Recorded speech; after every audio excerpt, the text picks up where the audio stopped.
Welcome back to my YouTube channel mathematics by Sanaullah. जैसा कि हम डायरेक्ट टेस्ट की प्रिपरेशन कर रहे हैं, जिसमें हम फ़िलहाल क्रैश मैनुअल को फॉलो कर रहे हैं और जो जो भी टॉपिक्स हमने मैनुअल में नहीं थी हम वो भी कवर करते आ रहे हैं। कुछ हमने किए हैं, कुछ हम आगे भी कवर करेंगे। तो कोशिश मेरी है कि हम जल्दी मैनुअल को भी ख़त्म करें और टॉपिक्स भी कर रहे हैं, क्योंकि 13 को टेस्ट 13 से मेरा इरादा पहले करने का है। तो इस वजह से मैं अब पर डे ज़्यादा वीडियोस बनाने की कोशिश कर रहा हूँ, ताकि स्टूडेंट तक पहुँच सके और वो प्रिपरेशन कर सके। हाँ, बहुत ने टॉपिक्स कवर किए होंगी, मगर किसी को अगर कोई इशू हो सकता है तो वो वीडियो देख के भी क्लियर कर सकता है। शायद कहीं पे कॉन्सेप्ट में कोई चीज़ रह जाती है जब। तो आज हम प्रैक्टिस नंबर 46 करेंगे, जिसमें हमने एक्सपोनेंट का थोड़ा जिक्र है। तो हम ऐसे करते हैं, प्रैक्टिस नंबर 46 से पहले थोड़ा एक्सपोनेंट को देख लेते हैं, क्योंकि एक्सपोनेंट का कॉन्सेप्ट वैसे भी हमें कवर करना है अलग से, वो जो यहाँ पे डिस्कस नहीं किया हुआ। तो हम एक्सपोनेंट यहाँ पे डिस्कस कर लेते हैं। लॉगरिथम का है, लॉगरिथम में हम एक्सपोनेंट का थोड़ा जिक्र करके फिर लॉगरिथम पे आ जाएंगे, मगर इसमें क्योंकि नीड है तो हमें थोड़ी चीज़ करनी पड़े। एक रूल है, तो एक अगर पावर n है, a पावर m है, तो दोनों की पावर ऐड होंगे। अगर आपकी डिवीजन होती है तो डिवीजन, क्योंकि यहाँ डॉट तो मतलब मल्टीप्लाई होता है, डिवीजन में पावर सब्ट्रैक्ट होते हैं। और a power n into a power m, ये ठीक है, हमने कर लिया। यहाँ हम पावर के ऊपर पावर वाला रूल, तो पावर के ऊपर पावर क्या होते हैं, मल्टीप्लाई हो जाते हैं। सिमिलरली ये भी रूल है कि अगर a अपॉन b की पावर n है तो a की पावर अलग आएगी, b की अलग आएगी, और a b की पावर अगर n है तो a पावर अलग आएगी, यानी डिवीजन और मल्टीप्लिकेशन में अलग अलग आएंगी। फिर किसी भी नंबर की पावर 0 लें तो वो 1 होता है। तो ये रूल्स एक तो एक्सपोनेंट के हैं। इसके अलावा क्या होते हैं इक्वलिटी के लिहाज से, कि ये तो तब है ना जब आपके पास कोई चीज़ कैलकुलेशन करनी हो। जब आपके पास इक्वेशन गिवन हो, एक्सपोनेंट इक्वेशन जिसे हम कहते हैं, जो कि यहाँ पे बुक में दी गई है, तो हम उसको भी यूज़ करके वैल्यू निकाल रहे हैं। वैसे एक्सपोनेंट का फॉर्मेट देखें तो a power x is equal हम y कहते हैं। तो a को हम बेस कंसीडर करते हैं, तो a की वैल्यू कभी भी बेस की 1 और 0 नहीं होती। यहाँ पे n हम कहते हैं, n इंडेक्स या पावर कहलाती है, और y हमारा वैल्यू कहलाता है एक्सपोनेंट का। तो ये कुछ नाम हैं, इनमें हम कहते हैं बेस क्या है या पावर क्या है या वैल्यू क्या है, हम वो डिस्कस कर सकते हैं। अब हमारे पास एक और रूल है जो यहाँ ज़्यादा यूज़ होता है, a power n is equal a power m। अगर दो एक्सपोनेंट आपस में बराबर, उनके अगर बेसिस भी इक्वल हैं तो पावर इक्वल हो जाएंगे। अगर उनके पावर इक्वल हैं और बेस डिफरेंट हैं तो उनके बेस ज़रूर इक्वल होंगे, तभी ये, वरना इक्वल नहीं हो सकते। तो अब हम यह यूज़ करेंगे। तो हमारे पास सवाल है कि 2 power x plus 3 is equal to 32। ठीक है, तो हम लिख सकते हैं 2 पावर x प्लस 3 वैसे ही, और 32 के अगर फैक्टर्स निकालें हम इस तरीके से, तो 2 जो है ना 5 टाइम आएगा, यानी 2 की पावर 5, जिसको हम फैक्टराइजेशन कहते हैं। तो 2 पावर 5 होगा, बेस सेम है तो हमने ये लगा दिया। तो पावर इक्वल करने से x प्लस 3 इज इक्वल 5 मिलेगा, तो x इज इक्वल हमारे पास 2 मिल जाएगा। 5 माइनस 3 2, यानी हमने लीनियर इक्वेशंस की हुई हैं, तो हम वो जल्दी से इस वजह से कर रहे हैं। अब x की वैल्यू 2 आ गई, मगर हमें x की नहीं पूछ रहा। कभी भी x की पूछेगा तो ठीक है, वरना हम क्या करेंगे, 3, यहाँ पे 3 की पावर x प्लस 2 पूछ रहा है, हम क्या करेंगे, 3 की पावर 2 हमें फाइंड करनी थी, 3 की पावर x प्लस 2। अब क्या करना है, x की वैल्यू जो हमें मिली है, तो 3 की पावर, अब x की वैल्यू 2 मिली है तो हम लिख सकते हैं 3 की पावर 2 प्लस 2, जो कहेगा 3 की पावर 4। अब 3 को 3 से 4 टाइम मल्टीप्लाई करें तो आपको 3 इंटू 3 इंटू 3 27 इंटू 3 81 मिलेगा। ठीक है, तो हम कैलकुलेशन, ये पावर्स भी आपको आने चाहिए, यानी 2 की पावर 1 से लेके 2 की पावर 10 तक आने चाहिए आपको, 3 की पावर 1 से लेके 3 पावर 5 तक आने चाहिए, और बाकी जो है नंबर 4 पावर 1 से 4 पावर क्यूब, यानी 4 पावर 3 के इसको कहेंगे। तो हमें बाकियों के क्यूब एटलीस्ट पता हो, 5 का भी पावर 4 पता हो, 625 तो ठीक है, वरना हम मोस्टली आगे वाले के हमें पावर 3 तक पता हो, और 2 के लिए 10 या 12 तक हमें पता होने चाहिए पावर्स, ताकि हमें मसला ना हो। क्योंकि 3 की पावर 4 हमें आएगा तो हम जल्दी से 81 निकाल लेंगे, वरना हमें कैलकुलेशन में टाइम लग जाएगा। अब हमने जो किया था वो क्वेश्चन नंबर एक्चुअल में 1 था, मैंने पहले नहीं बताया इस वजह से, क्योंकि हमने कहा पहले हम कर लेते हैं, एज एग्जाम्पल समझा, और वो इसमें भी था। ठीक है, तो इसको क्या करेंगे हम, वहाँ पे तो 4 है, यहाँ 8 है, तो हम 4 को भी 2 में लेके जा सकते हैं, 8 को भी 2 में लेके जा सकते हैं। फिर हम रूल्स अप्लाई करेंगे, पावर के ऊपर पावर मल्टीप्लाई करना। हम एक बार लिख लेते हैं कि 4 की पावर w प्लस 3 है, और 8 की पावर w माइनस 1 है। हम एक बार क्या करेंगे, 2 की पावर 2 है, w प्लस 3, और 2 की पावर 3 है, फिर w माइनस 1। एक स्टेप में ज़्यादा लिखता हूँ, बाकी आप खुद कर सकते हैं। 2 की पावर, पावर के ऊपर पावर मल्टीप्लाई, अब ये दोनों के साथ होगा तो 2w प्लस 6, और 2 की पावर 3w माइनस 3। आगे क्योंकि बेस सेम है तो हम पावर इक्वल करके आगे सॉल्व कर सकते हैं। जब आगे हम इक्वल करेंगे यानी 2w plus 6 is equal to 3w minus 3, तो हमें ये लीनियर इक्वेशन मिल जाएगी, और जो कि हमने सॉल्व करना सीखी हुई है पहले भी। अब हम प्रॉपर्टीज़ पे आते हैं।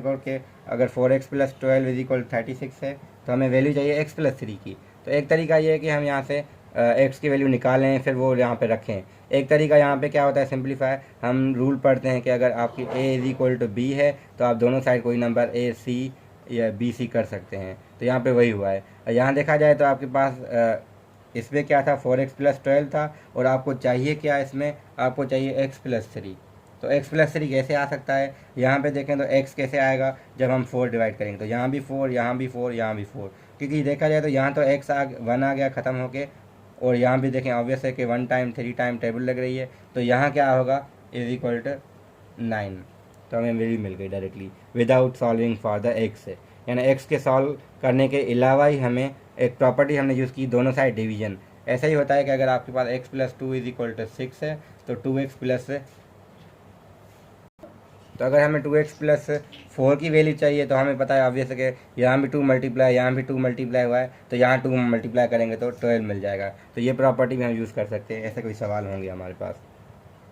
अब यहाँ क्वेश्चन देखें 4, तो 4 में डायरेक्टली आपको x की वाली वैल्यू फाइंड करनी है, यानी आपको लीनियर इक्वेशन सिंपली सॉल्व करनी है। यहाँ पे क्या है, इन टर्म्स ऑफ ABCD, मतलब x के लिए अलग करना है। यहाँ ax है, यहाँ dx है, और यहाँ bc है। तो हम x वाले को एक साइड लेके जाएं तो क्या होगा, ये लिखा हुआ था ax minus b is equal to c minus dx। तो इसको हम एक स्टेप में लिखे तो ax plus dx is equal to c plus b या b प्लस c।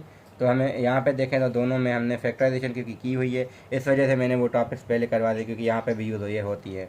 तो दोनों में x कॉमन है, तो x कॉमन निकाला, a प्लस d बचा, यहाँ से a, यहाँ से d, और b प्लस c हम इसको लिख सकते हैं। तो x हमें मिलेगा b plus c divided by a plus d, जिसको हम कहते हैं x in terms of ABCD, जो ये कह रहे थे। तो यही चीज़ थी। सिमिलरली क्वेश्चन नंबर 6 में भी मैं मेंशन कम कर रहा हूँ इसमें, फिर भी याद रहे कि ये क्वेश्चन 5 था। क्वेश्चन 6 में हम सिंपली लीनियर इक्वेशन सॉल्व करेंगे। तो ये क्वेश्चन आप खुद भी कर सकते हैं, मगर मैंने कराने का मकसद यहाँ पे ये था। तो मैं ये क्वेश्चन इसलिए करवा रहा हूँ क्योंकि यहाँ पे इनकी अगर हम एलसीएम देखें, तो इसलिए कर रहे हैं क्योंकि इनकी अगर एलसीएम देखी जाए क्या होगी, 18 होगी। ठीक है, 3, 6 और 9 की 18 के अगर हम फैक्टर्स लें तो 2 टाइम क्या होता है 9, फिर 3 की 3 टाइम, 3 की 1 टाइम, तो 2 इंटू 3 इंटू 3। तो ये लिखने का मकसद ये था कि एक तरीका होता है आप एलसीएम लेके सॉल्व करें, एक तरीका क्या है, इनकी जो एलसीएम है ना वो दोनों साइड मल्टीप्लाई कर लें। अब एलसीएम में क्या है, ये 3 छोड़ के क्या बचा, 6 बचा, तो यहाँ 6 मल्टीप्लाई होगा। यहाँ अगर 6 है तो 2 3 6, यहाँ अगर देखें तो 6 यहाँ पे पहले से है, तो 3 फिर बचा, तो 3 हम यहाँ मल्टीप्लाई करेंगे। यहाँ 9 है तो 3 3 से 9 होता है, जो 2 बचा वो यहाँ मल्टीप्लाई करें। बाकी यहाँ क्या मल्टीप्लाई हम करेंगे, 18 का 18, तो हमें डायरेक्टली मिल जाएगा। सॉल्व करें 1 टाइम 2 टाइम तो 2x, और 1 टाइम,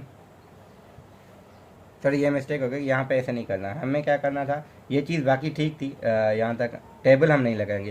जो हमने एलसीएम जो निकाली है एक्चुअल में वो यही थी कि हम जो जहाँ मल्टीप्लाई किया है वो एलसीएम में होती है। तो यहाँ हम क्या करेंगे, जो बचा था 6 हमने मल्टीप्लाई किया, तो 6x 3x और 2x is equal to 33 into 18।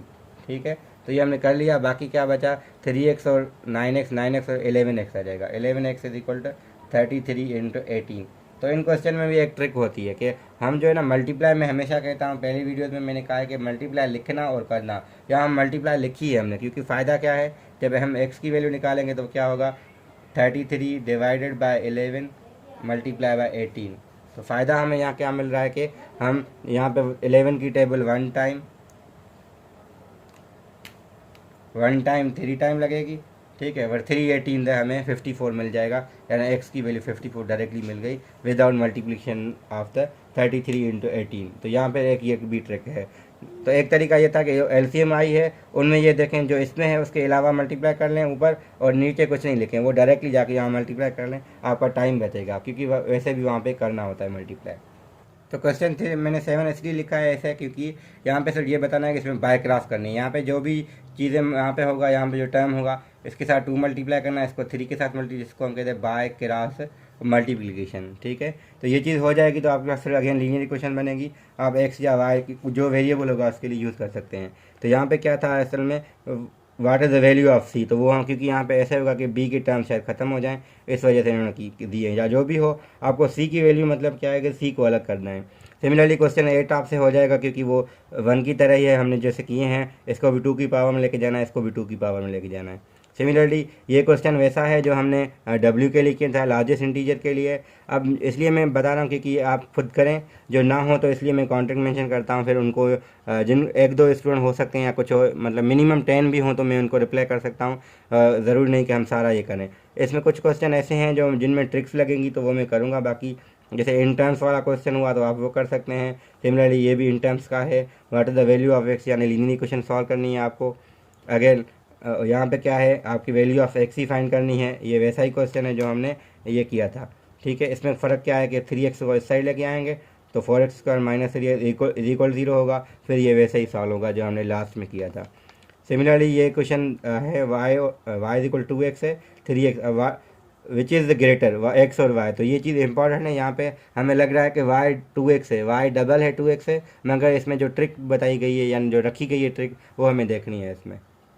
तो इस क्वेश्चन में कह रहे हैं y इक्वल 2x, इनमें से x या y बड़ा कौन सा है। तो हम अगर y की जगह 2x यहाँ रखते हैं तो होता क्या है, 4 यहाँ रखा 2x इज इक्वल टू 5, क्योंकि y की जगह ये कह रहे हैं 2x रखें। तो ये दो इसमें को हम कहते हैं, हमने कहा था कि ये साइमल्टेनियस लीनियर इक्वेशन। इस पर भी मुझे वीडियो एक बनानी पड़ेगी क्योंकि कुछ इक्वेशन हो सकती हैं, या फिर हम किसी में जो टाइम बचा किसी वीडियो जो कम हुई लेंथ में तो हम उसमें ये चीज़ बता देंगे। तो वहाँ पे मैं मेंशन कर देता हूँ मोस्टली कि जो आपकी थंबनेल होता है, थंबनेल में लिख लेता हूँ कि ये टॉपिक हमने की है। तो यहाँ देखें तो ये होगा 3x 2 4 द 8x आ जाएगा इज इक्वल टू 5। तो ये बचेगा माइनस का 5x इज इक्वल टू 5। तो देखें यहाँ तो x की वैल्यू -1 मिली है, और y देखें तो क्या होगी 2 टाइम -1, तो y इज इक्वल माइनस का 2।